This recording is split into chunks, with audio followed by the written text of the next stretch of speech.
Hello friends, I Dr. Mohan L. Verma welcome you all in this course, that is the fundamentals of engineering physics, and today I am going to deliver a lecture on the topic that wave and particles, the simple harmonic motion.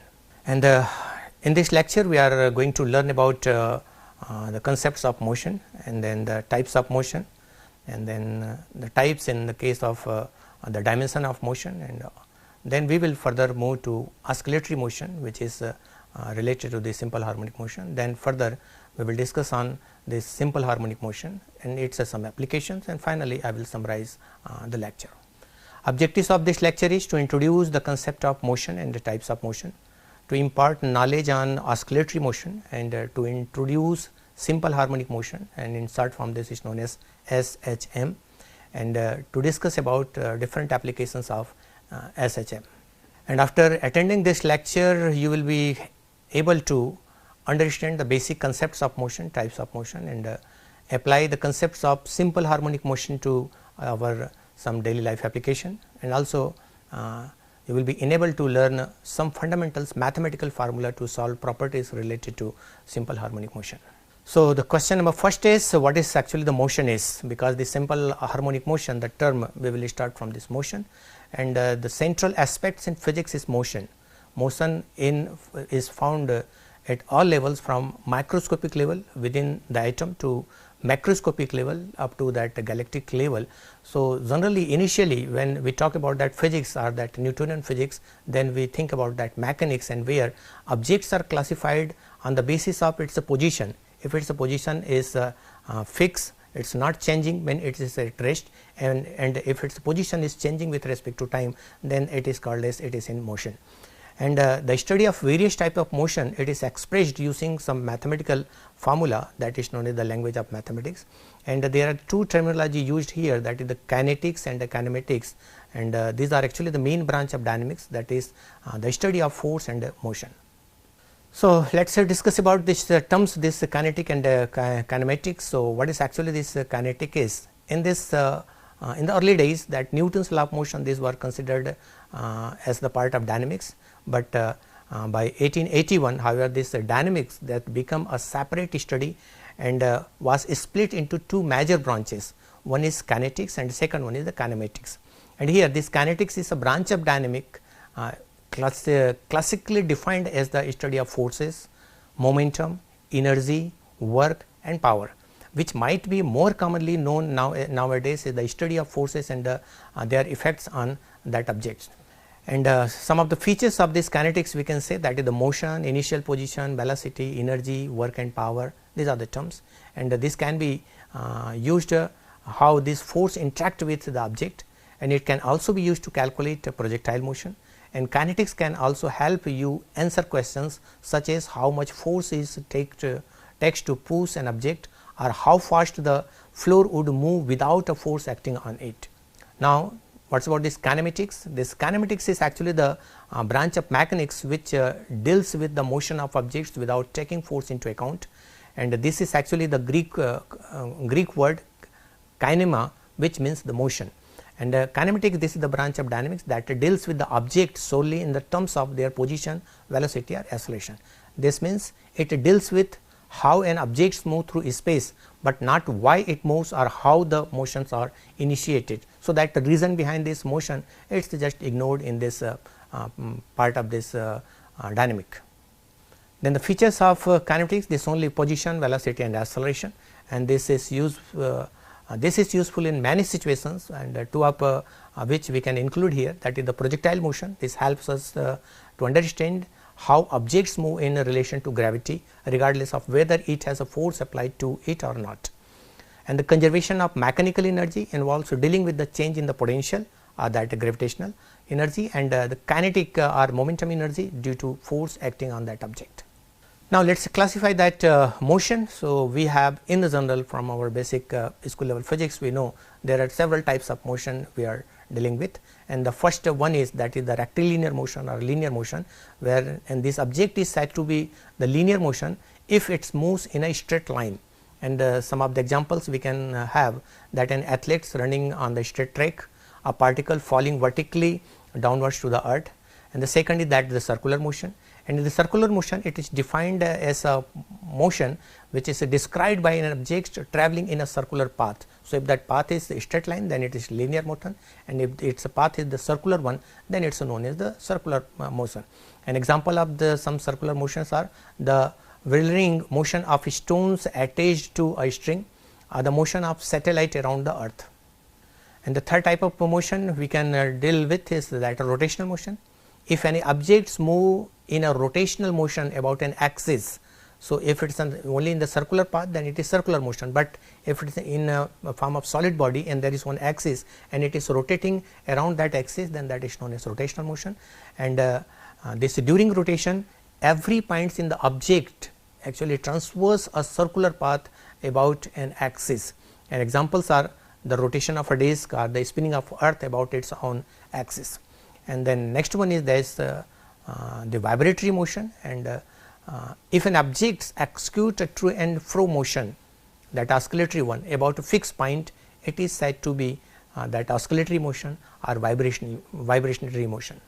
So, on the basis of the dimensions that motions can be also classified in the mechanics, that is the one dimensional motion. It is the motion of a particle moving along a straight line. This motion is sometimes known as rectilinear or linear motion, and in this motion only one of the three rectangular coordinates, that is x, y, z, it is specifying the position of that object change with time. So, in the general we have if that is known as that reference frame, where we denote the position of any particle with x, y, z, and out of this x, y, z coordinates, if any one of that object coordinate is changing in a specific direction, then that is known as with respect to time, that is then it is known as the one dimensional motion. Examples we have mentioned earlier, the motion of that train along that straight railway track, an object falling freely under gravity close to earth. So, these are the example. So, in two dimensional motion, so out of these three, if there the variation in that two variables, either x, y, y, z or x, z, then that type of motion is known as that is two dimensional motion. In this motion, two of these three rectangular coordinates specifying the position, it changes with time, and with the particles moving along a curved path of a plane, then it is said to be that a two dimensional motion. Example is the motion of a coin on a carom board, or an insect traveling over the floor of a room, and that the projectile motion is also considered as that two dimensional motion. In the three dimensional motion, a particle moving in usual three dimensional space has three dimensional motion. So, out of that x, y, z, all these three coordinates are changing, then it is a three dimensional motion. And when a particle moves in three dimensional, all the three coordinates that x, y, z, that will vary, and examples are that a bird flying in the sky, or that random motion of gas molecules, that is considered as that three dimensional motion. Now, we are close to that our main topic, that is the simple harmonic motion. So, that is the oscillatory motion, that is that periodic or non-periodic type motion. So, motion can also be classified as periodic motion or non-periodic motion, and that periodic motion, any motion which actually repeats itself in a fixed time interval is known as periodic motion. And examples are hands in the pendulum clock, swing of that cradle, revolution of earth around that sun, these are that periodic motion. And non-periodic motion, any motion which does not repeat itself after a regular interval of time, it is known as non-periodic motion. So, that examples we can consider as occurrence of earthquake, like and this type of phenomena where it happens suddenly, there is no time period or repetition of that one. So, oscillatory motion, when object or a particle moves back and forth repeatedly for the same duration of time, its motion is said to be oscillatory or vibratory motion. So, our heartbeat, that swinging motion of the wings of the insect, and grandfather's clock, that pendulum clock, these are that oscillatory motion. And note that all oscillatory motion, these are periodic, whereas all periodic motion need not be oscillatory in nature.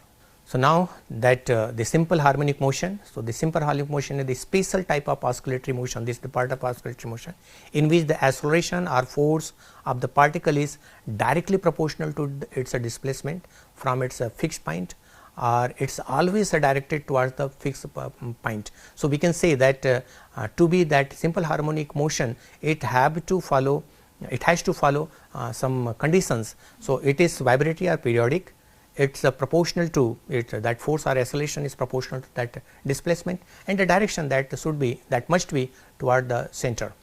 And in one dimensional case, if x be the displacement of that particle and ax, if we denote this as the acceleration of that particle, then this ax, it is proportional to x, or ax we can take one constant, that is b, with that minus sign, and this minus sign actually indicates that direction that is centered, that is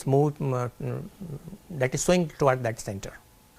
So, one restoring force, one term is used in simple harmonic oscillation. So, let us use that formula, that ax is equivalent to minus bx, this is that formula for that acceleration. When we multiply this mass in the both sides of this equation, then we will have the mass multiplied by acceleration, which we can denote as force. So, force is equivalent to minus kx, where k is equivalent to mb. Here this k, this is known as force constant, which is actually defined as force per unit length. And the negative sign, obviously this indicates the displacement and the force and acceleration, these are in the opposite direction. This means that when the displacement of the particle takes towards the right of the equilibrium position or the positive x, the force acceleration that will be points toward that opposite direction, towards that left. When the displacement of the particle is taken towards the left of the equilibrium position, means that vice versa of the first statement, that x is taken as negative and the force or acceleration that will point towards that right direction. This type of force is known as a restoring force, because it always directs the particle executing simple harmonic motion to restore its original or the mean position. The force, that restoring force, it is centered and attractive, whose center of attraction is the equilibrium. So, in order to represent this 2 or 3 dimensional, we can write that equation, which is earlier we have used as f is equivalent to minus kx. So, we can represent this in form of vector. So, f vector, that is equivalent to minus k r, where I the displacement of particle from that chosen origin, and note that the force and displacement have a linear relationship. This means that the exponent of force f and the exponent of displacement, these are unity. The sketch between that this force and r, we will get one straight line which is passing through that center in the second and fourth coordinates. Now, some terminology used in simple harmonic motion or that oscillatory motion. One is the time period, and this time period is defined as the time taken by particles to complete one oscillation. It is usually denoted by capital T, and for one complete revolution, this time taken is t is equivalent to, that is small t is equivalent to capital T. Therefore, this omega t, that can be equivalent to that 2 pi, which is equivalent to s in turn, we can have that capital T is equivalent to 2 pi by omega. So, this is that relation between this time period and angular frequency. Then the displacement of the particle executing simple harmonic motion, this can be written either in sine function or cosine function. So, this y, which is the function of time, can be equivalent to a sine 2 pi t upon capital T, or y t is equivalent to a cos 2 pi small t upon capital T. Have the large number of application in a various field. They are the one of the most important part of the fabrication of the p-n junction diode, which is the backbone of the all electric industry or all electric devices. They are critical in a bipolar junction transistor like BGTs and MOSFET, as well as the photoelectric cell or solar cell or a LEDs. Here we can see that there is the one comparative chart. In this comparative chart, we can see the first is the doping element, N type of silicon N type as a. Here we can see the one comparative chart between the N type of semiconductor and P type of the semiconductor with different perspectives. First is the doping element. N type of semiconductor elements and P type of semiconductors have trivalent elements.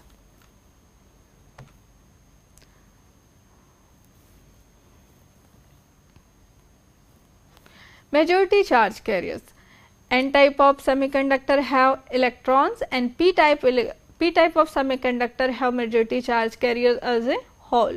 Minority charge carriers in case of n type of semiconductor, holes are minority, and p type of semiconductor, electrons are the minority charge carriers. The Fermi level closer to the conduction band in case of n type of semiconductor, closer to the valence band. Conductivity is the negative charge carriers.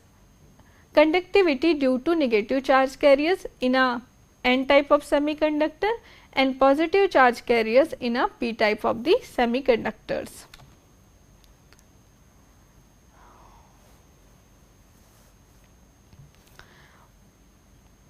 Movement of the carriers. N type of semiconductor, electrons move to the conduction band or dominate by the electron movement. इसमें ना अब chart समझ में नहीं आ रहा है, रोकिएगा एक minute. Of the semiconductor with different perspectives. First is the doping element. N type of semiconductor have valent elements and p type of semiconductors have trivalent elements.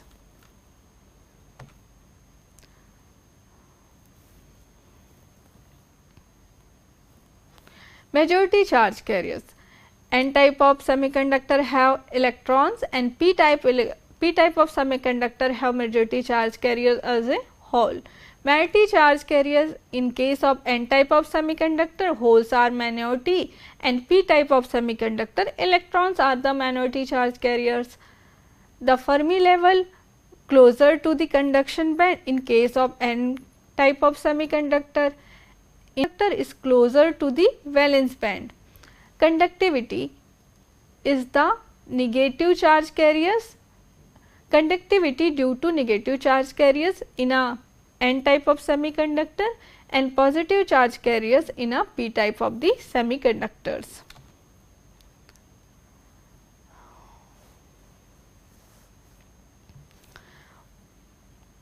Movement of n type of semiconductor, electrons move to the conduction band or dominate by the electron movement. इसमें ना अब chart समझ में नहीं आ रहा है, रोकिएगा एक minute.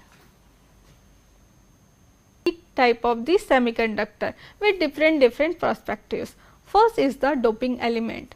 N type of semiconductor have valent elements and p type of semiconductors have trivalent elements.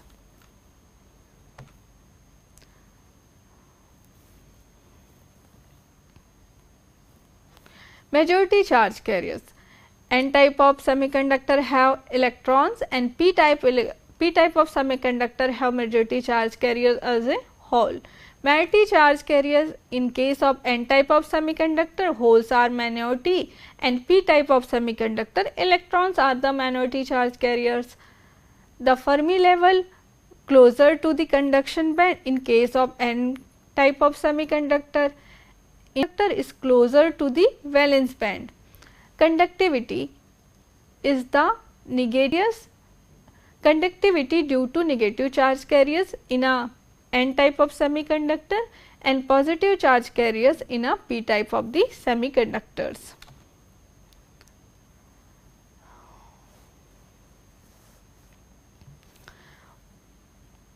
Movement of the carriers. N type of semiconductor, electrons move to the conduction band or dominate by the electron movement. इसमें ना अब chart समझ में नहीं आ रहा है, रोकिएगा एक minute. Type of the semiconductor with different perspectives. First is the doping element. N type of semiconductor have valent elements and p type of semiconductors have trivalent elements.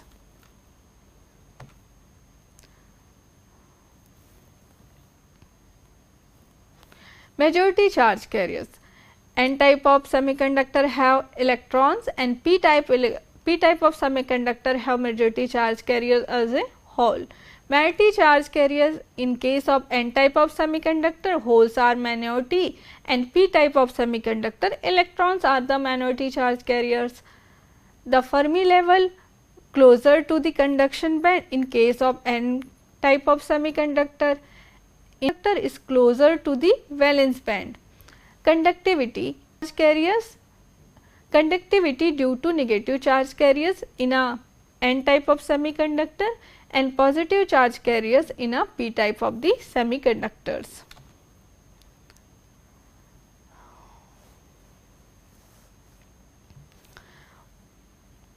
Movement of the carriers. N type of semiconductor, electrons move to the conduction band or dominate by the electron movement.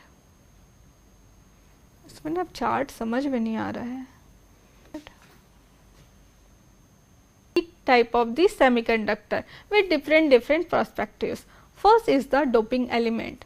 N type of semiconductor have valent elements and p type of semiconductors have trivalent elements.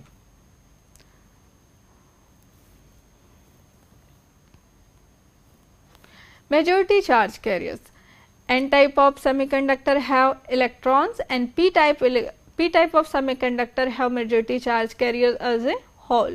Minority charge carriers, in case of n type of semiconductor, holes are minority, and p type of semiconductor, electrons are the minority charge carriers. The Fermi level closer to the conduction band in case of n type of semiconductor, inductor is closer to the valence band. Conductivity is the negative charge carriers, conductivity due to negative charge carriers in a n type of semiconductor and positive charge carriers in a p type of the semiconductors.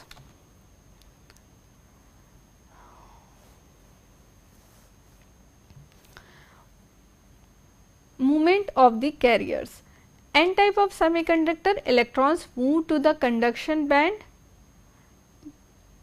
or dominate by the electron movement. इसमें ना chart समझ में नहीं आ रहा है, रोकिएगा एक minute. Type of the semiconductor with different perspectives. First is the doping element.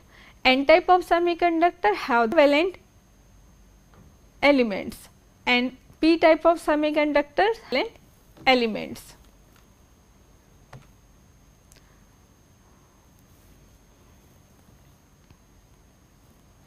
Majority charge carriers. N type of semiconductor have electrons and p type of semiconductor have majority charge carriers as a whole.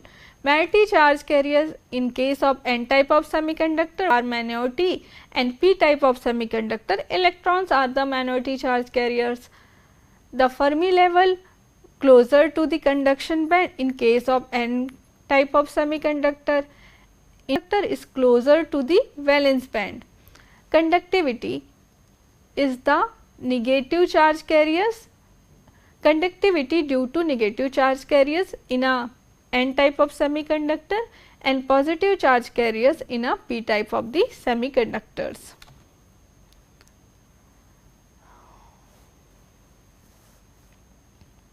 Movement of the carriers. N type of semiconductor, electrons move to the conduction band or dominate by the electron movement. इसमें ना chart समझ में नहीं आ रहा है, रोकिएगा एक minute. Type of the semiconductor with different perspectives. First is the doping element. N type of semiconductor have valent elements and p type of semiconductors have trivalent elements.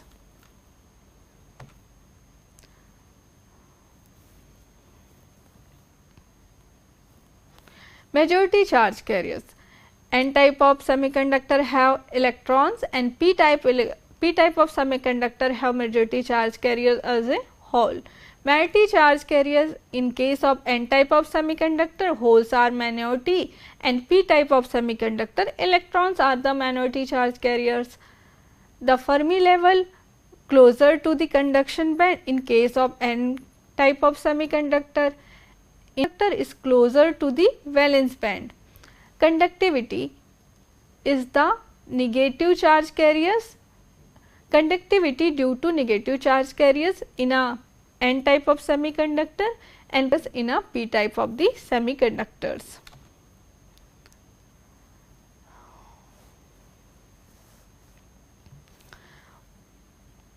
Movement of the carriers.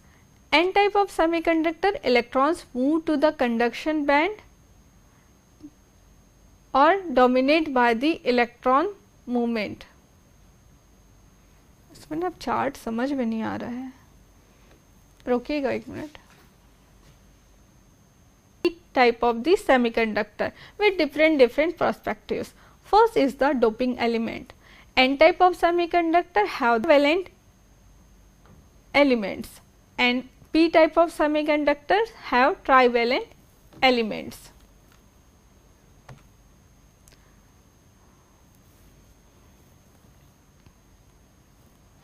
Majority charge type of semiconductor have electrons and P type of semiconductor have majority charge carriers as a whole. Minority charge carriers in case of N type of semiconductor, holes are minority, and P type of semiconductor, electrons are the minority charge carriers. The Fermi level closer to the conduction band in case of N type of semiconductor. Inductor is closer to the valence band. Conductivity is the negative charge carriers. Conductivity due to negative charge carriers in a N type of semiconductor and positive charge carriers in a P type of the semiconductor.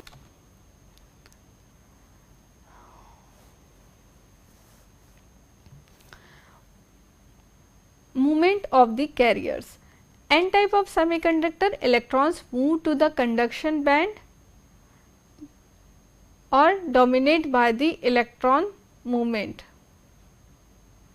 इसमें ना chart समझ में नहीं आ रहा है, रोकिएगा एक minute. Type of the semiconductor with different perspectives. First is the doping element. N type of semiconductor have valent elements and P type of semiconductors have trivalent elements.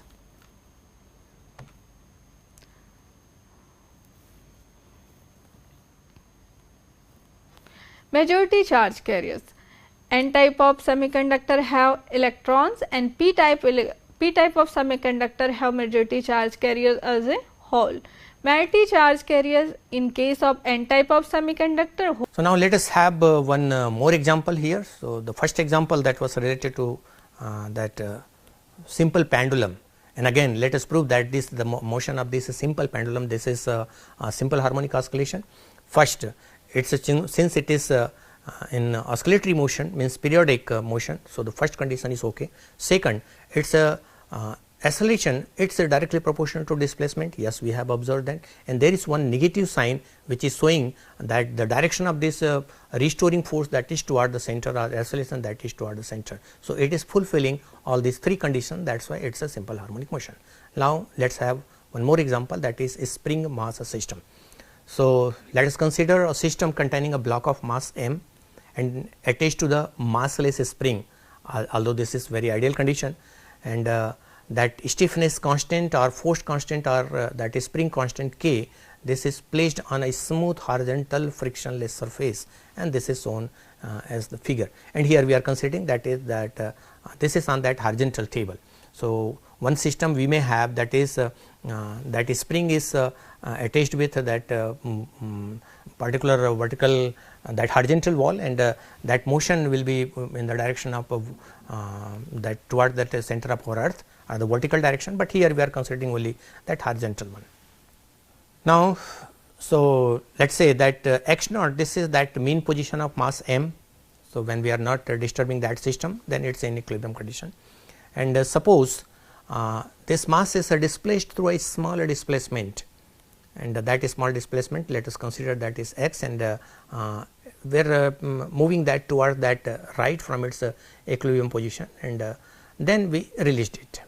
So, in our daily life experience we can say when if this is that spring and we are just trying to compress that spring, and when we release that, then that mass will oscillate back and forth about that mean position x naught. And we have considered that spring is massless, as well as that the surface between that mass object and that table that is frictionless. So, that will oscillate periodically. And now, we will consider this type of motion, this periodic motion as simple harmonic motion. So, let us have this force F, that is the restoring force, and this will be proportional to the amount of displacement of that block. And so, for one dimensional motion, mathematically we can write that F is proportional to x, or F is equivalent to minus kx, and here that k, this is that the spring constant, it is related to the material of that spring. So, this negative sign, again this implies the restoring force will always act opposite to the direction of that displacement, and this equation is basically called as Hooke's law. And one should note that the restoring force is actually linear, and this is only applicable when that displacement is very small. So, this relation means force is directly proportional to that x, that is only applicable when we are taking that displacement is very small. If we compress that spring up to a very long value of that x, or we just extend that spring for very long value of that x, then this formula will be not useful, and there that force that will be not linearly related with x, that will be with the some power of x. So, from again Newton's second law, we can use this equation. For the execution of simple harmonic motion, we will have this force is equivalent to mass multiplied by acceleration, and acceleration that can be correlated with that displacement as a double differential of x with respect to t. So, mass multiplied by del square x by dt square, this is equivalent to minus kx, and we can just shift this mass in the second side. We will have this del square x by dt square, it is equivalent to minus k by m multiplied by x. And again this is some sort of one standard oscillatory differential equation, where we can put this k by m as equivalent to omega square. So, that differential equation, standard differential equation will be that del square x by dt square plus omega square x is equivalent to 0, and we can have that the solution of this standard differential equation. So, here this omega square is equivalent to k by m, and by simple mathematics we can say this this angular frequency or natural frequency of this oscillator, that omega, that is equivalent to root of k by m, and the unit will be obviously radian per second. And by using some more mathematics or relation with that frequency and time period, we can get that omega is equivalent to 2 pi f. So, that omega is equivalent to root of k by m. So, frequency will be equivalent to 1 upon 2 pi multiplied by under root k by m, and it is a unit is hertz. Now, we can calculate this time period of this oscillatory system, this oscillation, that t is equivalent to 2 pi multiplied by root of m upon k, where this m, it is the mass which is actually attached with that spring of constant k. And if we have that standard differential equation del square x by dt square plus omega square x, it is equivalent to 0, then we will have the solution of this standard differential equation for this simple harmonic motion of this system, that is x t is equivalent to either a sin omega t plus phi or x t, that is equivalent to a cos omega t plus phi. So, by using this displacement, we can calculate that that acceleration, we can calculate its velocity at particular instant of time by using simple mathematics. So, now we have proved that we can say that this system is also showing that simple harmonic motion, because that omega, because this is that periodic motion, and second that acceleration, it is related with it is directly proportional to displacement with that constant omega square, and also there is one negative sign which is showing that the direction of force or acceleration that is toward that equilibrium position. So, this is actually fulfilling all these three conditions for simple harmonic oscillation. That is why we can say this is one of the good example of simple harmonic motion. Okay, so thank you all for your patience and happy learning. कितना minute हुआ?